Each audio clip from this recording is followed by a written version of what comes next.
Nasikiza Radio Jambo na kipindi kama kawaida ni Gidi na Ghost asubuhi. Siku leo ikiwa ni Wednesday morning, Oktoba tarehe 1 mwaka wa 2025. Kwa hivyo ningependa kuchukua fursa hii kuweza kukutakia kila laheri katika mwezi mpya, mwezi wa Oktoba. Kwa hivyo happy new month mashabiki wote mahali popote walipo kote nchini Kenya. Na sasa hivi ni saa 1:07. Habari ambazo imepewa kipaumbele na ningependa tuanze na gazeti la The Star. Headline pale madika Big War Rocks Gachagua and Uhuru Wing.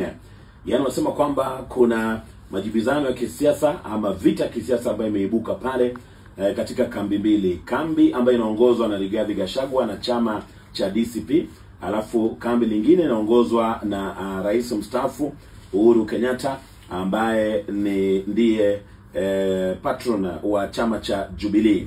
Na kulingana na ripoti wanasema kwamba huenda haya majibizano yanatokana na msisimuko ambaye umeanza hivi majuzi kuhusu kuimarishwa kwa chama cha Jubilee, ambaye inaaminika kwamba nia yao ni kuweza kuwania nafasi mbalimbali katika eneo la Mlima Kenya, na hii imepelekea DCP ambaye inaongozwa na Rigathi Gachagua kuingiza baridi, kwa sababu hao tayari walikuwa wamejitokeza kama chama kinachowakilisha wakazi kutoka eneo hilo la Mlima Kenya pale. Kwenye gazeti la Daily Nation na pale wameandika Uhuru move jolt Ruto and Gachagua.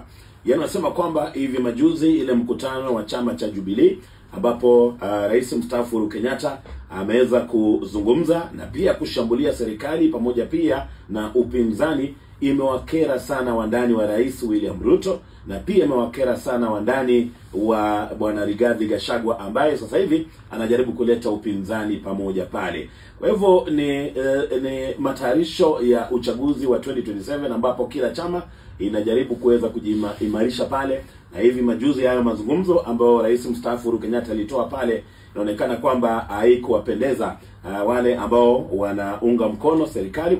Mwisho nikiangalia gazeti la The Standard, nao pale wameandika Rabble Rosa SGs.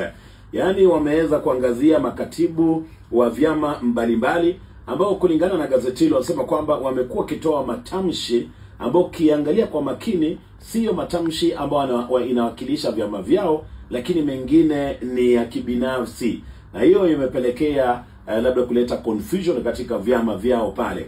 Na wameweza kuangazia wa kwanza Secretary General wa chama cha ODM bwana Edwin Sifuna, ambaye mazungumzo yake mara nyingi huwa inakinzana na labda msimamo wa party leader bwana Raila Odinga pamoja pia na baadhi ya